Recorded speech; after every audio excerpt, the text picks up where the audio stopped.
자, 제가 지금 눈을 감고요. 손을 가방에 집어 넣어가지고 소지품 찾을 수 있죠. 근데 치매가 진행되면 이거 못합니다. 초가공식품의 10%만 으로 바꿔도 치매 위험이 19%나 줄었다는 거예요. 그러면 뇌를 위해서 뭘 먹어야 하는가? 전 세계적으로 치매 예방용으로 가장 정교하게 설계된 식단이 바로 다이어트예요. 꾸준히 하시면 장기적으로 뇌를 치매로부터 보호하는 효과가 있습니다.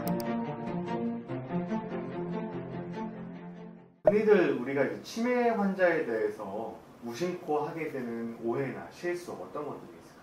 보통 치매라고 하면 기억력 문제만 생각하시거든요. 근데 다들 모르시는 사실이 있는데 기억력은 빙산의 일각이고요. 우리 뇌는 나이가 들면서 그리고 덜어는 치매로 나아가면서 기억뿐만 아니라 세상을 받아들이는 감각 세계의 방식 자체가 달라집니다. 눈에 비치는 장면부터 소음 속에서 멀어지는 소리, 그리고 기억을 실어 나르는 냄새, 마지막까지 이렇게 온기를 나누는 피부의 촉각까지 단순히 감각이 좀 무뎌지는 차원이 아니라 우리가 평소에 아는 세상하고 전혀 다른 세상으로 바뀌거든요. 그래서 이게 뇌가 늙어가면서 그리고 치매가 진행되면서 변해가는 이 감각 세계의 그런 스펙트럼에 대해서 뇌과학적으로 정확하게 이해를 해야만 왜 우리 엄마가 그때 그렇게 짜증을 내셨지? 왜 벌컥 화를 내셨지? 이 그분들의 행동 뒤에 숨은 진짜 이유를 이해를 할 수 있고요. 그거에 기반을 해서 어떻게 공간이 바뀌어야 하는지를 설계를 할 수가 있습니다. 그래서 뉴로테리어는 저는 사실은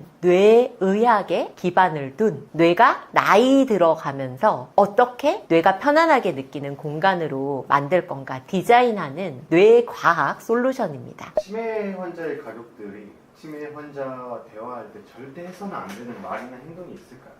아까 말씀드렸던 시간에 따라 변해가는 감각 세계의 변화랑 굉장히 밀접한 관계가 있습니다. 일단은 이렇게 말하시면 안 돼요. 아까 말했잖아요. 또 잊어버리세요? 네, 이런 다그침은 절대 안 됩니다. 왜냐하면 치매와 함께 살아가는 분들도 뭔가 어긋난다는 거를 어렴풋이 느끼시는데 거기에 막 이렇게 다그치거나 추궁을 하면 남아있는 자존감마저 무너지시거든요. 그리고 청각 세계가 치매가 진행되면서 굉장히 다른 풍경으로 변해가기 때문에 단순히 이 말소리가 잘 안 들리는 차원이 아니라 다양한 소리 중에서 소리와 소리를 감별하는 능력이 더 심하게 떨어지거든요. 그래서 시끄러운 데서 동시에 여러 명이 말 거는 거 이거 절대 안 됩니다. 그 건강한 뇌는 아주 카페같이 막 왁자지껄한 속에서도 친구가 나한테 하는 말을 잘 골라서 쏙쏙 골라서 알아들을 수가 있는데 이렇게 치매가 진행되면 내가 필요한 목소리만 딱 골라내는 이 필터 기능이 가장 먼저 망가져요. 그래서 모든 소리가 한꺼번에 쏟아져 들어오면 패닉이 옵니다. 조용한 곳에서 한 사람씩 천천히 한 번에 한 가지만 이게 핵심이에요. 그리고 이렇게 터치도 되게 조심하셔야 돼요. 이 치매가 진행되면 피부로 느끼는 촉각 세계도 변하는데 일단은 초반에는 촉각이 굉장히 무뎌져요. 그래서 시폰 블라우스나 이런 옷의 이 감촉을 느끼기가 어려워지는데 근데 또 역설적으로 작은 감각에도 이게 굉장히 큰 자극으로 오기도 하거든요. 그래서 갑자기 엄마 하면서 우리 보통 이렇게 엄마 하면서 딱 어깨에 손 얹잖아요. 그러면 엄마 이러면 이렇게 막 깜짝 놀라시는 거예요. 늘 이렇게 예측 가능하게 다가가야 되는데 늘 먼저 눈앞에 보이게 하고요. 눈앞에 먼저 나타나고 부드럽고 예측 가능하게 조심스럽게 다가가야 됩니다. 그리고 말이 잘 안 통하는 단계라면 사실 말보다 스킨십, 따뜻하게 손잡아 드리는 게 굉장히 말기 치매 환자분한테는 효과가 있습니다. 되게 본인은 모르고 넘어가는 경우가 많은데 가족들이 봤을 때 내 가족이 이런 행동을 하면 치매다. 어떻게 의심해 볼 만한 행동이나 전조증상이 있을까요? 가족이 일상에서 알아챌 수 있는 변화를 시각, 청각, 후각, 촉각, 감각별로 짚어드릴게요. 먼저 시각입니다. 꼭 치매가 아니라도 그냥 40, 50대, 저도 40대 사실 초반인데요. 식당 가면 메뉴판을 이렇게 멀리 떼고 보시죠. 노안인가 싶지만 이게 사실은 흐릿한 상을 보정하느라 뇌가 에너지를 훨씬 더 많이 쓰고 있다는 신호거든요. 그래서 중년 시기에는 20대보다 2배 밝은 빛이 필요합니다. 그리고 꼭 치매가 아니라도 우리 부모님 60, 70대가 되면 수정체가 노르스름하게 변색이 되고 수정체가 딱딱해져요. 그래서 상대적으로 여러 가지 색깔 중에서 파란색을 좀 구분하기가 더 어렵거든요. 그래서 가스레인지에 파란 불꽃이 잘 안 보이거나 아니면 음식이 이게 상했는지 어떤지 알아보기가 힘들고요. 말기치매로 가면 정말로 눈에 보이는 장면이 무섭게 변하죠. 시야 중에서 중심부는 보이고 주변부가 잘 안 보이는 터널 시야라든지 아니면 또 신호등에 빨간색, 노란색, 초록색이 구분이 안 되는 거예요. 색깔이 완전히 빠진 그런 세상이 되고요. 그리고 골목길이 이렇게 딱 끝이 딱 만나는 것처럼 시야가 왜곡이 된다거나 진짜 무서운 일들이 많은데 요즘 치매 노인이나 고령 운전자분들 운전면허 뺏어야 할 것인가 이런 게 사회적으로 굉장히 핫 이슈잖아요. 근데 그 대안으로 많이 논의되는 게 조건부 면허라고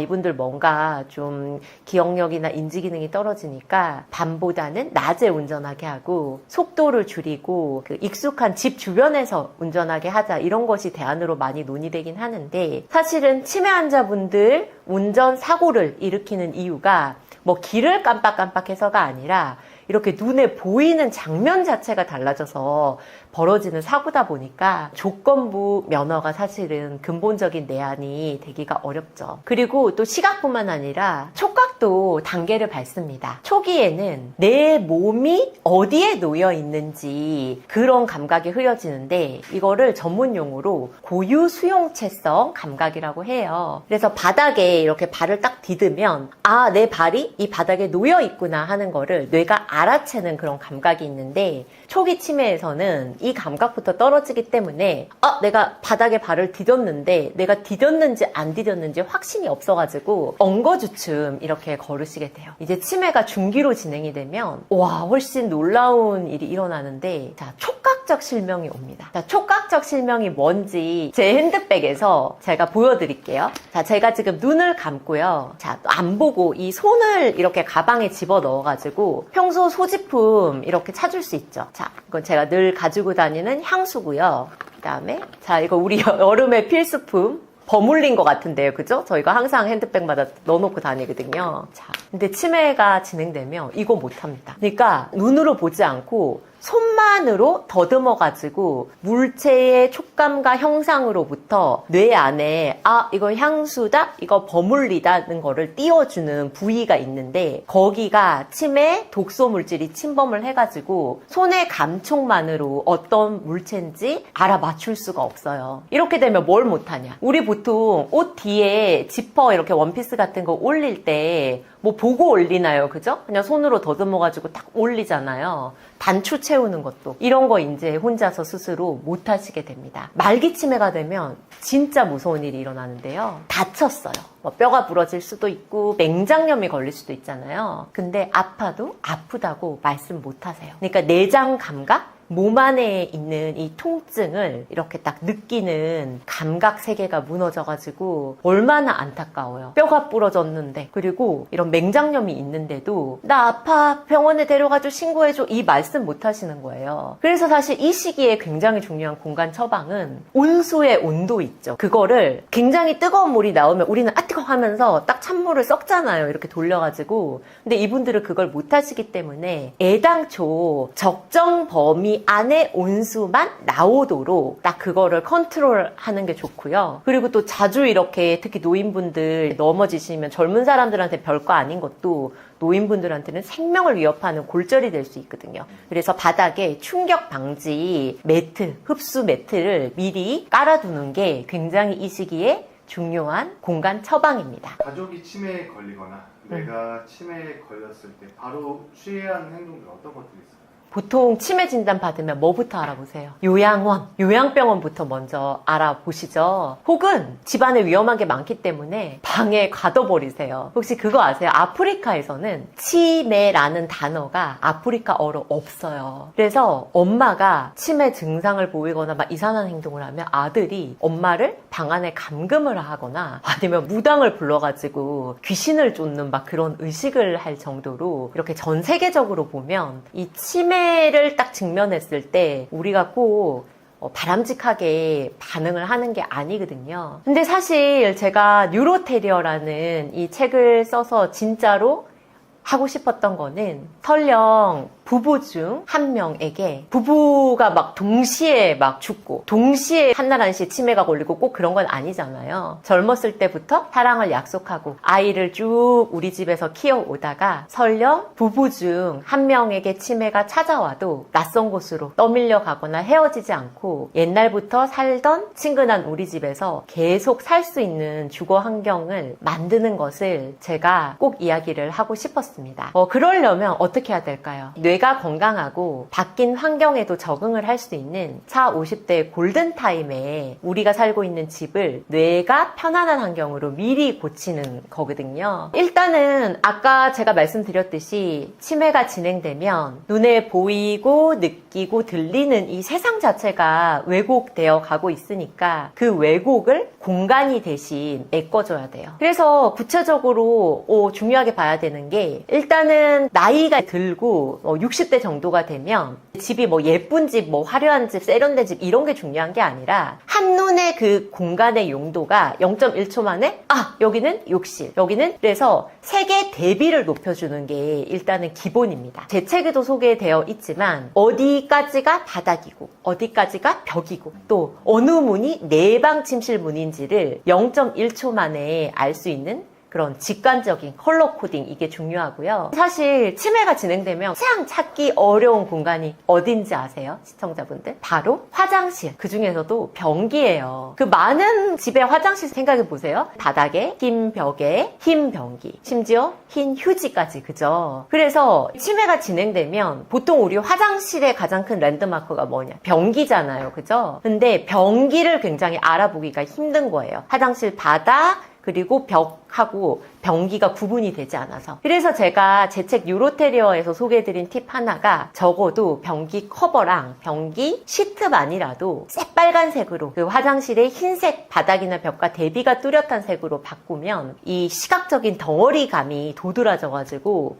설령 치매 환자분들도 이게 변기구나, 여기는 그래서 화장실이구나 쉽게 알아보실 수가 있고요. 그래서 이상적인 거는 밤에 자는 침실에서 바로 화장실을 딱 침대에 누워가지고 화장실을 봤을 때 변기가 살짝이라도 눈에 들어와서 밤에 자다가 어두운데 일어나도 저기가 화장실이다라는 거를 잘 찾아갈 수 있게 하는 게 또 중요하고요. 또 중요한 게 가스레인지와 인덕션 그런 문제입니다. 그래서 치매가 진행되더라도 무조건 위험하니까 내가 다 할게, 엄마는 들어가 있어, 이럴 일이 아니라 적절하게 치매와 함께 살아가는 부모님들도 얼마든지 요리에 주방에서 요리 활동에 참여하실 수가 있는데 인덕션과 가스레인지 중에서 어떤 게 더 치매 환자한테 안전할까요? 많은 분들 속으로 한번 생각해 보세요. 의외로 차라리 가스레인지가 더 낫습니다. 왜냐하면 아까 제가 치매가 진행되면 파란색을 알아보기가 힘들다고 말씀드렸죠. 그래서 인덕션은 사실 인지 저하가 있는 분들이 보면 이게 꺼져 있는지 켜져 있는지 그거를 알기가 어렵고요. 하지만 가스레인지는 적어도 불꽃 색깔 파란색 보면 켜졌다는 거를 인덕션보다 훨씬 알기가 쉽거든요. 그리고 또 중요한 게 잔열. 그 인덕션은 꺼지고 난 다음에도 어느 정도 잔열이 많이 남아 있는데 가스레인지는 인덕션보다 잔열이 좀 덜 하거든요. 그래서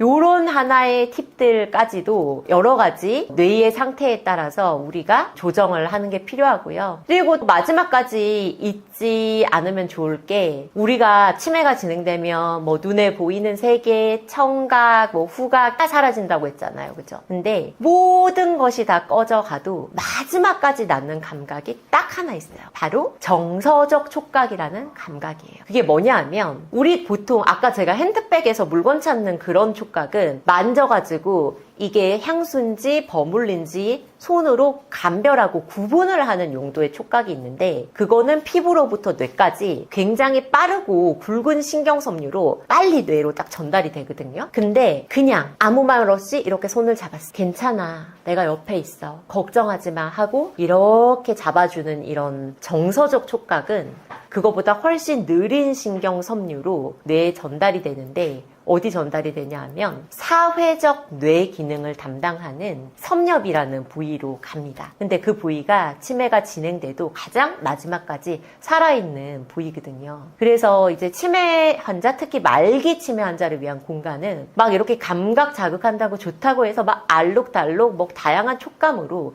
감각을 막 이렇게 자극하는 게 중요한 게 아니라 하나라도 더 이렇게 따뜻하게 스킨십을 하고 또 환자분 옆에 안락 의자를 둬서 어깨를 감싸줄 수 있다든지 아니면 주무실 때 무게감이 있는 이불을 딱 덮어줘가지고 방금 말씀드린 정서적 촉각을 좀 자극을 할 수 있는 묵직한 이런 감각 환경이 훨씬 좋습니다. 제가 그것을 제 책에서 만져지는 공감을 위한 디자인, 인간적인 연결을 위한 디자인이 중요하다라고 유로테리어에서 강조했습니다. 50대 분들은 먹는 것도 신경 좀 많이 쓰시는데요. 치매를 예방할 수 있는 식습관이나 뭐 치매에 좋은 반찬 같은 거 있을까요? 식사 중요하죠. 특히 식습관은 40대 중년 초기에 핵심 치매 예방 관리 인자거든요. 그래서 이 40대에 우리가 뭘 먹느냐가 그 뒷단 50대에 고혈압, 당뇨, 고지혈증 같은 대사 위험으로 직결이 되고요. 그게 다시 혈관성 치매와 알츠하이머로 이어지는 거. 그래서 40대에 깔아두는 50대 이후의 보험을 식단이라고 하는데요. 이 식습관은 두 가지 측면에서 해야 됩니다. 하나는 나쁜 거를 줄이고 또 좋은 거를 늘리고 가장 치매에 안 좋은 게 초가공식품이에요. 편의점 소세지, 햄버거, 아이스크림, 과자, 탄산음료요. 영국에서 70만 명을 넘게 추적한 연구를 보면 이런 초가공식품을 많이 먹은 사람이 치매 위험이 25%도 높았고 여러 연구 결과들을 종합하면 최대 44%까지 올라갔습니다. 이게 뇌의 혈관을 망가뜨리는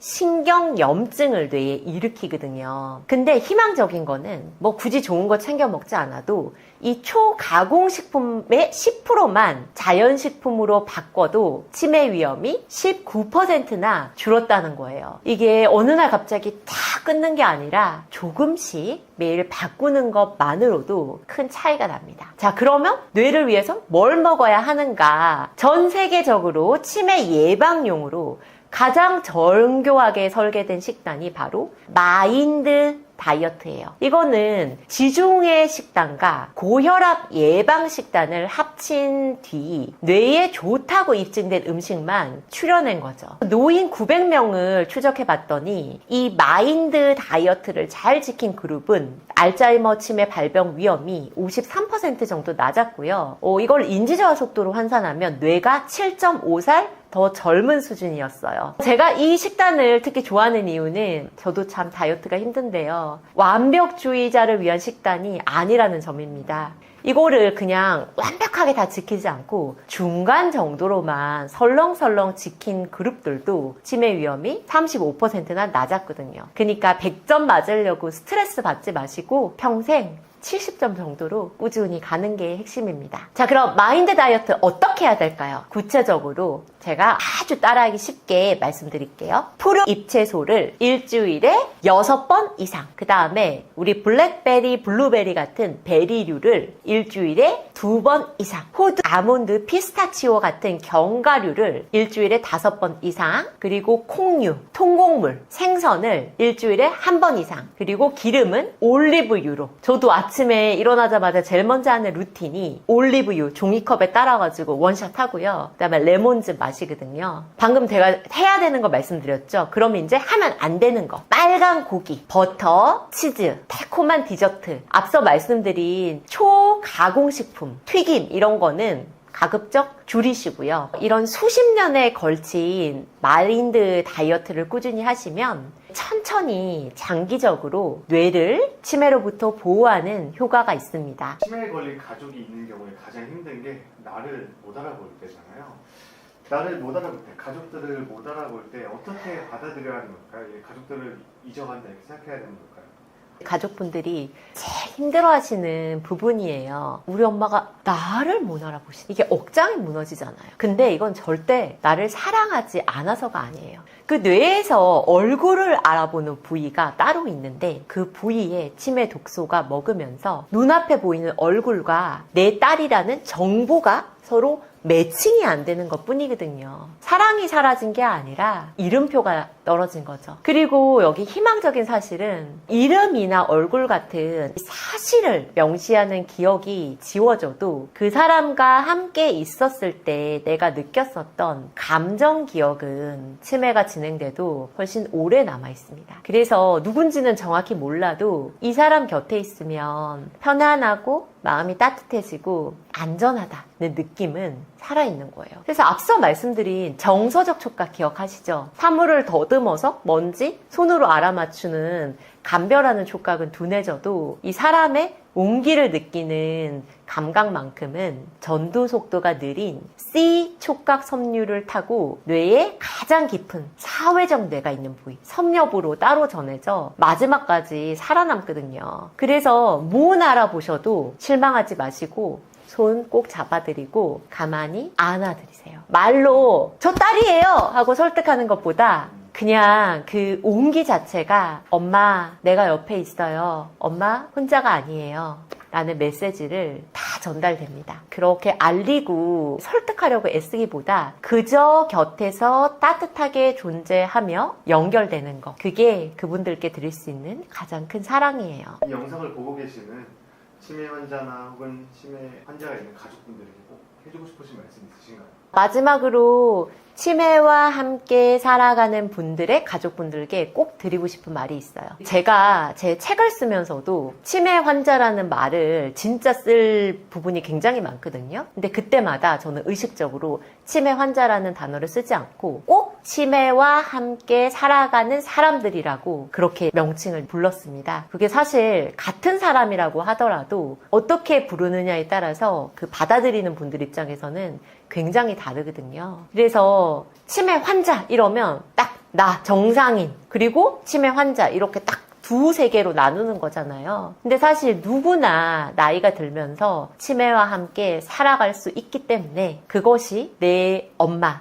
혹은 내 남편이 된다고 해서 너무 충격을 받거나 이렇게 절망을 하시기보다 보통 이런 분들 너무 많이 지쳐 계시고 죄책감도 상당히 많습니다. 내가 더 잘했어야 했나? 내가 스트레스를 줘서 치매가 걸리신 건가? 근데 치매는 누구 잘못도 아니고 또 혼자서만 짊어질 병도 아닙니다. 그래서 자책하지 않으셨으면 좋겠고요. 그리고 치매와 함께 살아가는 분들에게 꼭 드리고 싶은 말씀은 기억을 잃는다고 해서 나라는 사람 자체가 내 존재 자체가 사라지는 건 아니거든요. 그래서 제가 내내 드린 말씀이 그거예요. 기억이 좀 흐려져도 감정은 옮기는 내가 내 주변을 사랑하는 사람과 느꼈을 때의 그 마음은 특히 그것이 내가 익숙하게 살던 우리 집 안에서였다면 익숙한 공간과 느낌과 관계가 주는 안도감은 마지막까지 남거든요. 그래서 저는 공간이 약이 될 수 있다고 믿고요. 거창한 게 아닙니다. 조명 하나 따뜻하게 바꾸고 문 색깔 하나 또렷하게 해드리고 그리고 손 한 번 더 잡아드리는 것. 이 치매 자체를 막 되돌리거나 없앨 수는 없지만